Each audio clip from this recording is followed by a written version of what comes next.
요한계시록 12장 11절 말씀 우리 한 목소리로 같이 공독하겠습니다. 시작. 또 우리 형제들이 어린 양의 피와 자기들이 증언하는 말씀으로써 그를 이겼으니 그들은 죽기까지 자기들의 생명을 아끼지 아니하였도다. 아멘. 자, 여기서 잘 보십시오. 우리 형제들이 예수 믿는 성도들을 얘기하는 겁니다. 뭘로 이겼냐면 어린 양의 피와 그리고 자기들이 증언하는 말씀으로써, 즉 피와 증언하는 말씀으로써 그를 이겼다. 여기서 그는요, 여러분이 알고 있죠? 사탄을 얘기하는 것이죠.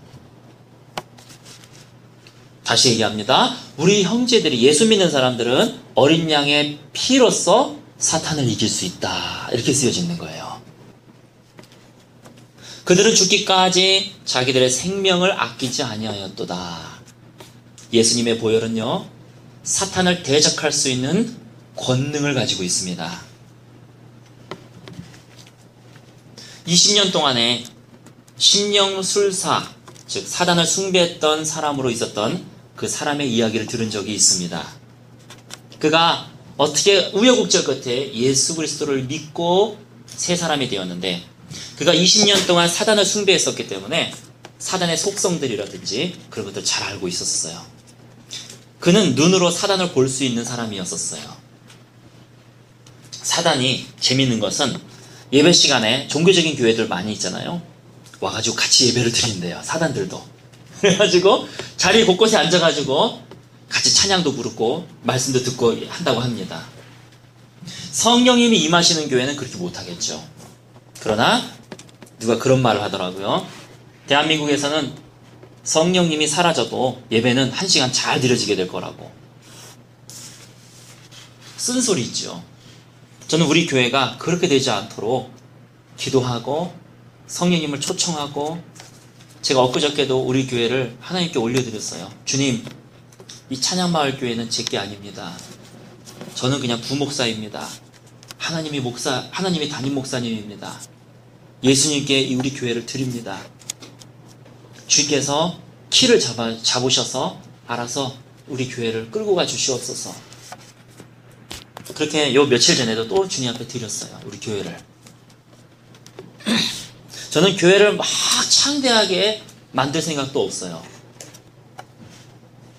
사람이 많은 게 중요한 것이 아니라 하나님의 사람들, 거듭난 사람들이 많은 것이 제 목표입니다. 교회에 사람들은 1000명이 있어도 거듭난 사람들이 10명도 안 된다. 그건 사단이 같이 와서 예배 드릴 수 있는 교회예요. 그러나 교인이 100명밖에 되지 않지만 거듭난 사람들이 80명이다. 그러면 그 교회는 사단이 꼼짝도 못합니다. 그래서 저의 목회의 초점은 거기에 있어요.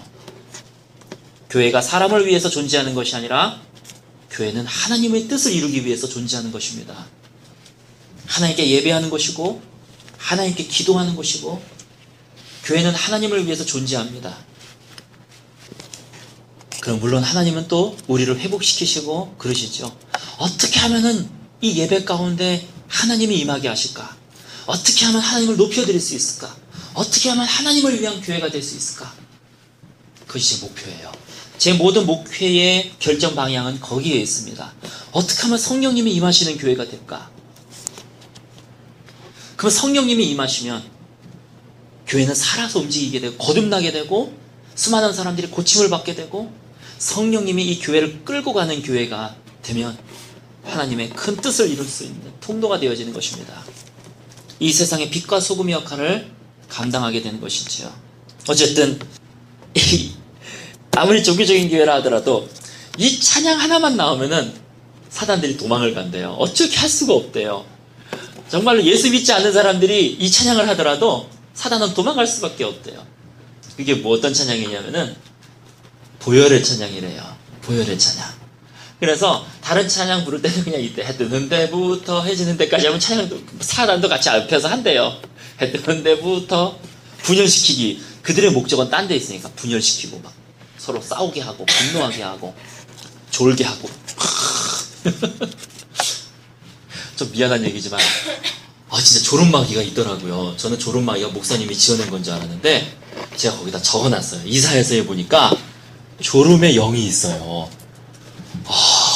진짜 그런 거구나. 예배 시간마다 졸리시는 분은 대적하시기 바랍니다. 졸음의 영이 실제로 있더라고요. 내가 너희에게 졸음의 영을 보내겠노라. 즉 허락하겠노라. 너희의 눈을 감기겠노라. 그리고 너희의 귀를 멀게 하겠노라. 이사야서에 쓰여져 있어요. 보혈의 찬양만 나오면 이들은 도망간다고 그럽니다. 왜? 보혈에는 뭔가 능력이 있는 거예요. 심지어 예수 믿지 않는 사람들이 보혈을 외쳐도 뭔가 능력이 있는 거예요.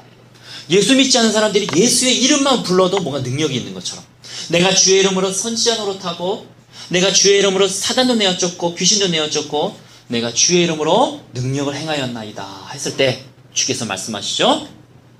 그것을 부인하는 게 아니에요. 주님께서 너 거짓말하냐 이 뜻이 아니라 네가 그걸 행했어도 이 불법을 행하는 자들아 난 너를 도무지 알지 못하느니라. 왜요? 설사 비그리스도인이 붙든다 하더라도 예수 그리스도 이름 자체의 능력이 있기 때문에 그래요. 암행어사 마패처럼 그 마패가 암행어사가 아니라 다른 사람한테 손에 가도 그 사람이 마패를 딱 보여주면 암행어사 대우하잖아요. 마패. 마찬가지로 예수 그리스도의 이름에 능력이 있기 때문에 여러분들이 예수님의 이름을 가지고 사단을 대적하면 사단은 물러가게 되어 있습니다. 또 하나 예수님의 보혈의 능력이 있기 때문에 그래요. 그래서 아무리 종교적인 교회라 하더라도 예수님의 보혈 찬송만 나오면 그들은 꼼짝을 못하는 것입니다. 보혈 자체에 능력이 있어요. 자, 베니힌 목사님의 책을 읽어본 적이 있어요.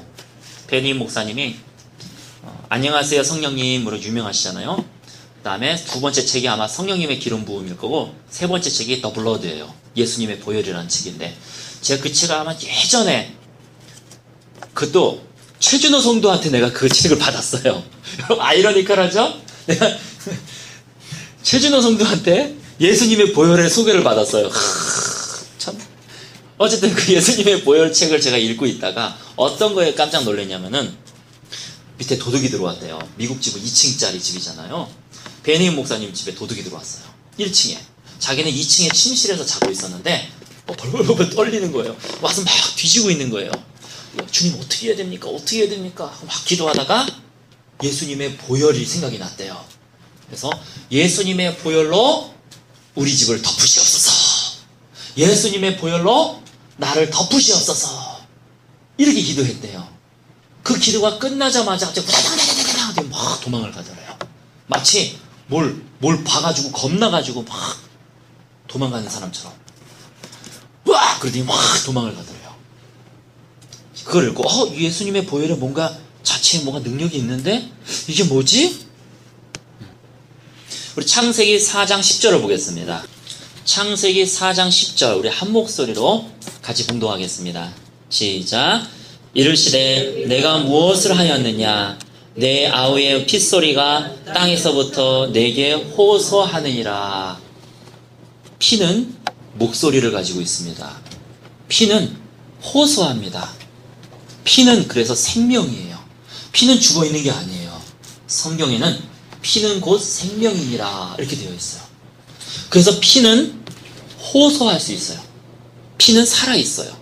피는 목소리를 갖고 있습니다. 아벨의 피는 가인과 아벨이었는데 가인에게 죽임을 당한 아벨의 피는 무언가 하나님께 호소하고 있었어요. 무언가 말을 하고 있었어요.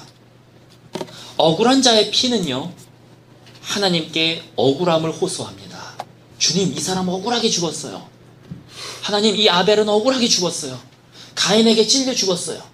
가인이 쳐서 죽었어요. 하고 하나님께 호소했어요. 반면 예수님의 피는요 예수님이 이루어 놓으신 모든 일들을 호소합니다. 예수님의 피는 이 사람을 주의 보좌로 받아달라고 호소하고 계세요. 주님 내가 이루어 놓지 않았습니까? 내가 피를 흘리지 않았습니까? 이 사람을 주님 받아주세요. 그렇게 호소합니다. 예수님의 피는요 그가 채찍에 맞음으로 너희가 고침을 받았느니라. 주님 내가 채찍에 맞아서 이 피를 흘리지 않았습니까? 저 사람을 고쳐주시옵소서. 저 사람의 모든 병들을 고쳐주시옵소서. 그래서 예수님의 보혈에는요, 치유의 능력이 있어요. 예수님의 보혈에는. 또한 사단에 대해서는요, 호령을 내리십니다. 사단에 대해서는 내 피로 너를 이겼다. 요한계시록에 써있지? 내 피로 너를 이길 수 있다. 그래서 예수님의 보혈은 사단을 호령을 내리고 사단을 명령할 수 있는 호소가 있습니다. 호령을 내리십니다. 11절을 볼게요. 같이 읽겠습니다.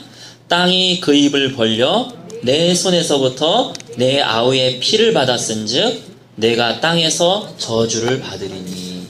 자, 10절은요. 피는 보이지 않는 영역석, 즉 하나님 그리고 사단, 보이지 않는 영역석에서 호소를 합니다. 그래서 피는요, 우리가 피를 들고 지성소에 들어가잖아요. 그럼 이 피는 하나님께 말을 하고 있는 거예요. 피가 외치고 있는 거예요. 예수님의 보혈이. 제가 좀 말로 표현을 하니까 좀 무슨 판타지 소설 같은데 어떻게 표현을 해야 될지 모르겠어요. 여러분들이 그냥 그렇게 알아서 이렇게 들으시면 돼요. 언어의 한계입니다. 약간 판타지 소설 같더라도 이게 뭘 얘기하려고 하는 거구나 그렇게 하시면 되겠어요. 우리가 예수님의 보혈을 힘입어서 나아갈 때, 지성소로 들어갈 때 예수님의 보혈이 하나님께 호소하는 거예요. 이 사람을 받아주세요. 내가 죽었습니다. 이 사람을 위해서 내가 죽었습니다. 이 사람을 받아주세요. 우리가 죄를 저지르잖아요. 그러면 회개할 때 호소가 있는 거예요. 죄를 저지르는 그 자체가 호소가 아니라 우리가 주님 앞에 예수님의 피를 붙들고 회개하는 거예요. 주님, 내가 잘못했습니다. 내가 이 죄 안 저지르겠습니다. 나를 주님 도와주세요. 그러면 예수님의 보혈이 호소하는 거예요. 이 사람을 용서해 주세요. 내가 이 사람을 위해서 죽었습니다. 이 사람을 용서해 주세요. 사단에 대해서 우리가 대적을 합니다. 그럼 예수님의 피가 사단을 명령하는 거예요. 여기서 떠나가라. 그래서 예수님의 피로 보혈로 나를 덮으소서 했을 때 도망가고, 보혈 찬송을 할 때에 사단이 도망가는 것이죠. 10절은 보이지 않는 영적 세계에서 피가 호소한다는 얘기였고, 11절은요, 보이는 자연 세계 속에서 피가 호소한다는 겁니다. 땅이, 즉 자연 세계가 그 입을 벌려서 너의 손에서부터 너 아우의 피를 받았은즉 너가 땅에서 저주를 받으리니. 자, 땅이 저주를 내려버리는 거예요. 무고한 피를 땅이 받았어요. 자연의 세계가 움직이기 시작을 하는 것입니다. 아벨의 피는 자연 세계에서의 변화를 이끌어냈어요. 피는 보이지 않는 영적 세계뿐만 아니라 보이는 자연 세계에서도 역사를 합니다. 순복음 소식지에 실린 한 간증을 제가 읽어드릴게요. 어느 원주민 마을에 한 여선교사가 있었다. 그녀는 그 마을 중심부에 가서 거기 있는 물건들을 살펴보다가 그만 전갈에 물리고 말았다. 그때 그곳은 길거리였기 때문에 많은 사람들이 그녀가 물리는 것을 보고 있었다. 그녀는 이렇게 말했다. 나는 전갈을 털어내버리고 말합니다. 예수님의 이름으로 나는 보혈의 능력을 주장합니다. 나는 보혈의 능력을 주장합니다. 그 선교사는 모든 사람들이 그녀를 지켜보면서 그녀가 죽게 될 것이라고 믿고 있다는 것을 알았습니다. 그러한 종류의 전갈에 물리고서 살아남은 사람은 여태까지 한 명도 없었기 때문입니다. 이 독에 대한 해독제도 물론 없었습니다. 그러나 그 여선교사는 그 작은 선교교회를 향해 걸어서 들어갔습니다.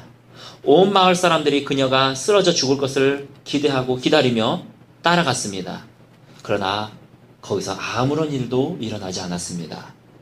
그녀는 교회 안으로 들어갔고 마을 사람들도 그녀를 따라 교회 안으로 들어가 모였습니다. 사실 그 사람들이 모두 교회 안에 들어갈 수도 없었습니다. 수많은 사람들이 교회에 닥쳤기 때문에. 그녀는 대낮인데도 불구하고 예배를 드리기로 했습니다. 전갈의 침에 전혀 해를 입지 않고서 말입니다. 그녀는 예수의 이름으로 이 독에 대항하여 나는 그 피의 능력을 주장합니다. 라고 말했고, 실제 그녀는 아무런 해를 입지 않고 지금까지 살아 있습니다. 예수님의 보혈은요, 치유의 능력이 있는 것입니다.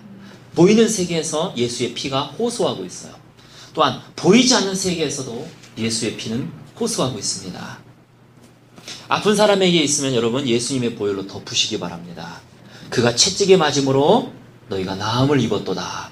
주님 말씀하시지 않았습니까? 예수님의 보혈은 채찍으로 인한 보혈은 내가 채찍에 맞았기 때문에 이 사람을 고쳐주소서 하고 호소합니다. 예수님의 보혈로 덮어주시옵소서. 여러분 기도하시기 바랍니다. 능력이 나타나게 될 것입니다. 저의 간증도 아마 첫 시간에 제가 보혈 시리즈 설교를 하면서 첫 시간에 말씀을 드렸을 거예요.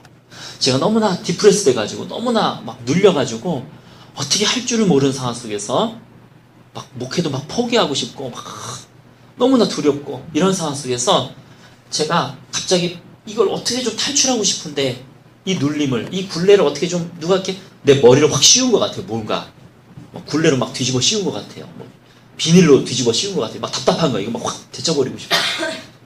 그 상황 속에서 어떻게 하면 좋을까 하다가 주님께서 예수님의 보혈이 있지 않느냐.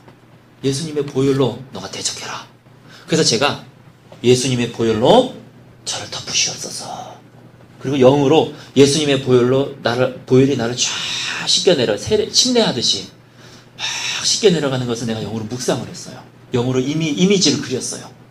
예, 그 다음에 대적을 했어요. 예수님의 보혈의 능력으로 대적한다. 예수님 이름으로 떠나갈지어다. 보혈과 이름을 다 사용했어요. 근데 그 순간에 갑자기 내가 확 자유하게 되는 것을 내가 경험을 했어요. 비닐봉지가 나에게서 확 벗겨나가는 것 같은 그 답답함 속에서 뭔가 확 상쾌해지고 뭔가 내가 눌렸던 두통, 무게가 확 사라지는 것 같은 그것을 경험을 했습니다. 우리가 알아야 하나님의 자녀의 권세를 사용할 수가 있고 우리가 알아야 하나님께서 이루어 놓으신 그 승리를 내 것으로 만들 수가 있는 것이죠.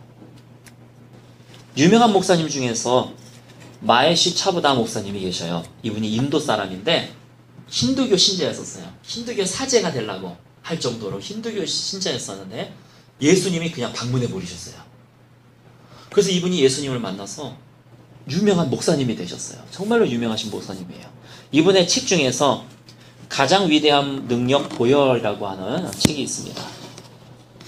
보혈책 중에서 제가 한 부분을 읽어드리도록 하겠습니다. 나는 몇 년 전에 어느 날 비전을 보았습니다.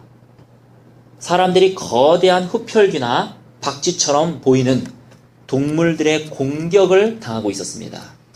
사람들이 이 동물들의 공격을 피하려고 이리저리 정신없이 돌아다니고 있었습니다. 여러분 그 환상이나 이런 거 비전 이런 것들은 상징성이 좀 있죠? 어떤 사단들이 사람을 괴롭히고 있는 것을 표현을 하고 있는 것입니다.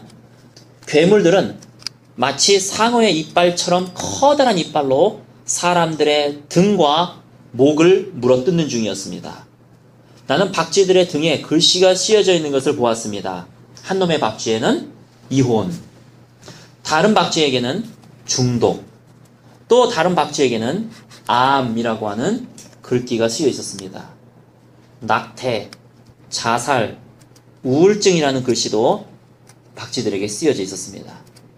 박쥐들은 인간을 무자비하게 공격했고 필사적으로 빠져나가려는 사람들을 잡아서 고통 중에 부르짖는 희생자들을 물어뜯으며 씹고 있었습니다. 악년들은 부정적인 에너지를 먹고 자라납니다. 그들은 우울증을 좋아합니다. 그들은 절망을 좋아합니다. 남편과 아내가 다투는 것보다 그들을 더 행복하게 만드는 것도 없을 것입니다. 부정적인 에너지는 마귀를 더 강하게 만들어버립니다. 나는 비전 가운데 어떤 여인이 웨딩드레스를 입은 듯이 화려하게 백색의 옷을 입고 서 있는 것을 보았습니다. 여인은 아름다웠지만 어딘가 연약해 보였습니다. 그런데 여인은 손을 올리더니 박쥐들을 향해 손가락을 튕기는 신용을 했습니다. 박쥐들이 화염에 휩싸이고 연기가 피어올랐습니다. 박쥐들의 비명소리와 함께 이들이 오그라들다가 사라져버렸습니다. 그러자 박쥐들의 공격을 받았던 사람들에게 치유가 임하기 시작을 했습니다. 갈수록 더 많은 사람들, 아마 수천만 명의 사람들일 것입니다. 이 사람들이 구원과 해방을 맞이하고 있었습니다. 나는 주님, 이 여인이 누구입니까? 그리고 그가 튀기는 것은 무엇입니까? 하고 주님께 여쭈었습니다. 그때 주님이 말씀하셨습니다. 이 여인은 나의 신부다. 즉 교회를 얘기하는 것이죠. 세상은 나의 신부에게 아무런 힘이 없다고 생각한다. 그들은 내 교회를 대적해서 온갖 말을 다 하고 있다. 교회는 내가 사랑하는 신부다. 내가 나의 신부를 데리러 올 것이다. 그러나 그 전에 모든 귀신들뿐 아니라 모든 민족과 권세와 사탄까지도 내 신부가 어떤 존재인지 알게 하도록 내가 하겠다. 즉 무슨 얘기입니까? 예수님이 신부를 데리러 오시기 전에 이 신부를 세상에 드러내시겠다는 거예요. 즉 하나님의 권능과 하나님의 권세, 하나님의 영광을 이 신부에게 부어주셔서 이 신부로 세상에 알도록 해주시겠다는 겁니다. 제가 나중에 설교 말씀을 하겠지만 앞으로 대부흥이 온 세상에 임하게 될 것입니다. 대추수가 임하게 될 것입니다. 물이 바다 덮음같이 하나님을 아는 지식이 온 세상에 충만하게 될 것입니다. 여호와를 아는 것이 온 세상에 충만하게 되리라. 마지막 날에 내 자녀에게 내가 영을 부어주리니 그들은 예언할 것이요 환상을 보고 꿈을 꾸게 될 것이다. 이렇게 주님은 말씀하고 계십니다. 자, 어쨌든 그래서 나는 이렇게 여쭈었습니다. 그러나 주님, 그녀가 손으로 한 일은 무엇입니까? 손가락을 튕기는 것은 어떤 행동입니까? 박쥐 같은 괴물들이 불에 타서 사라지도록 그녀가 한 일은 무엇입니까? 주님이 대답했습니다. 정말로 모르느냐? 그녀는 내 피를 그들에게 뿌렸단다.